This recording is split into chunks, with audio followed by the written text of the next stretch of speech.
अखेर काय होता निवडणूक रोखे म्हणजेच इलेक्ट्रॉल बॉन्ड योजनेमागचा सरकारचा हेतू? काय होती निवडणूक रोखे योजना?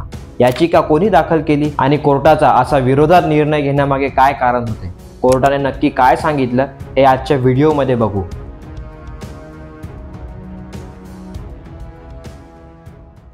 आजच्या या माहितीपूर्ण व्हिडिओमध्ये मी आपणा सर्वांचे स्वागत करतो. सुप्रीम कोर्टाने गुरुवारी निवडणूक रोखे म्हणजेच इलेक्ट्रॉल बॉन्ड योजना रद्द केली आहे.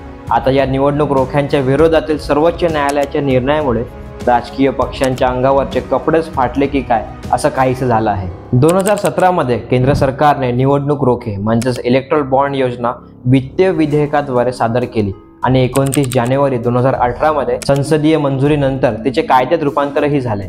या योजनेमुळे झालं काय की राजकीय पक्षांना जे निधी किंवा देणग्या मिळायच्या त्या देणगीदारांची माहिती किंवा कोणी किती निधी दिला ही माहिती गुप्त झाली. आता या योजनेबद्दल थोडं सविस्तर जाणून घेऊ.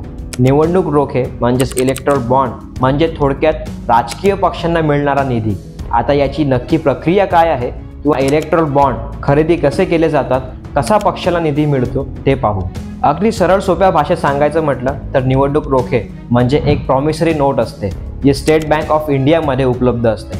कोणतीही व्यक्ती किंवा कंपनी स्टेट बँकेत जाऊन ही प्रॉमिसरी नोट खरेदी करू शकते आणि त्या बदल्यात ठराविक रक्कम आपल्या आवडीच्या किंवा ते इच्छुक असलेल्या पक्षाला देणगी म्हणून देऊ शकतात. यामुळे ज्याने निधी दिली त्याची माहिती गुप्त राहते. मात्र या प्रकारच्या प्रॉमिसरी नोट्स केवळ निवडक प्रकारच्या SBIच्या ब्रांचेसमध्येच उपलब्ध असतात.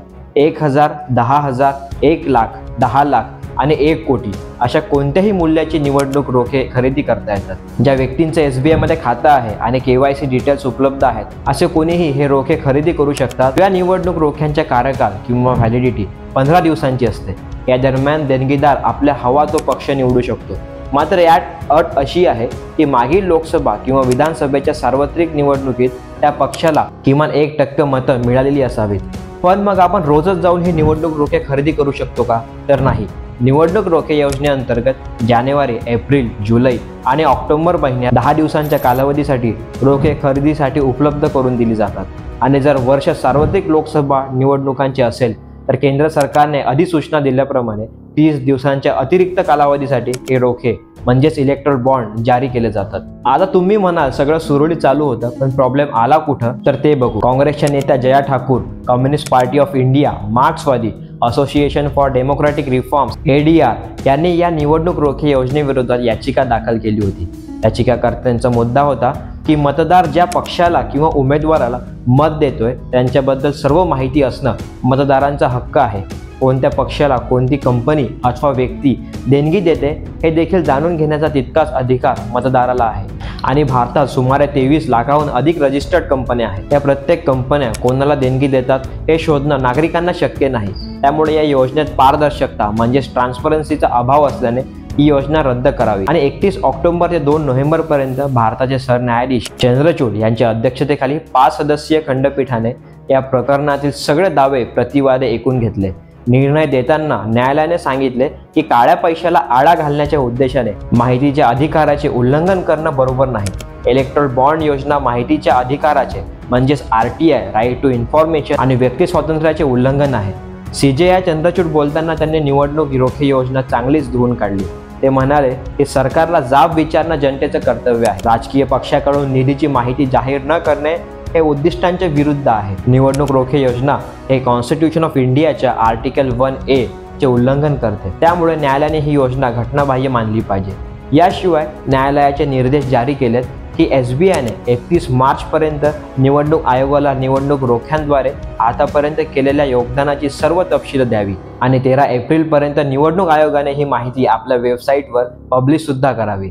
या व्यतिरिक्त जस्टिस खन्ना यांनी ऑडिट रिपोर्टचे अनालिसिस करत जणू पक्षांचं पितळच उघडं केलं.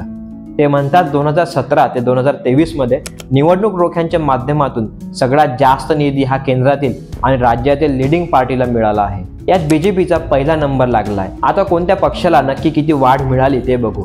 जस्टिस खन्ना यांच्या रिपोर्टनुसार 2017 मध्ये योजनेच्या सुरुवातीलाच BJPला 210 कोटी देणगी मिळाली, जी 2023 मध्ये 1294.14 कोटी झाली आहे. तुलनेत आज काँग्रेस फारच खाली 171 कोटींवर आलाय, तर तृणमूल काँग्रेसला 325 कोटी प्राप्त झालेत. पक्षांना अनामिक रक्कम प्राप्त होण्याचा वाटा 2014 साली 66% होता. तो आता 2022ला 81% येऊन पोहोचला आहे। लोकसभा निवडणुका तोंडावर असताना सर्वोच्च न्यायालयाचा हा निर्णय कोणाला किती कायदेशीर आणि कोणाला किती नुकसानदायक ठरतोय हे खरं तर आता पाहावे लागेल, कारण यामुळे आता राजकीय पक्षांना गोपनीय स्वरूपात मिळणाऱ्या मोठ्या निधींवर थोडा जरब बसेल आणि राजकीय पक्षांच्या कार्यक्रमात होणाऱ्या अमर्याद खर्चावर थोडा अंकुश नक्कीच बसेल। सर्वाधिक गुप्त निवडणूक रोखे मिळवत बीजेपी नंबर 1 वर पोहोचलाय। कोर्टाच्या निर्णयाचा काही परिणाम होईल का विचारल्यावर महाराष्ट्रातील नेते म्हणतात, लोकांना बीजेपीचं काम आवडलंय, आम्ही लोकप्रिय पक्ष आहोत म्हणून नंबर 1 आहोत, त्यामुळे आम्हाला या निर्णयाची काही झळ बसणार नाही। अखेर या निर्णयाचा काय फायदा होईल देशाच्या लोकशाहीसाठी आणि येणाऱ्या लोकसभा निवडणुकांसाठी हे येणारा काळच ठरवेल, कारण घोडा मैदान काही फार लांब नाही। तोपर्यंत हा व्हिडिओ आवडला असल्यास सबस्क्राईब करा, लाईक करा, इतरांपर्यंत देखील ही माहिती पोहोचवा। याने मतदार जागरूक होईल, देशाला नवी दिशा मिळेल। धन्यवाद।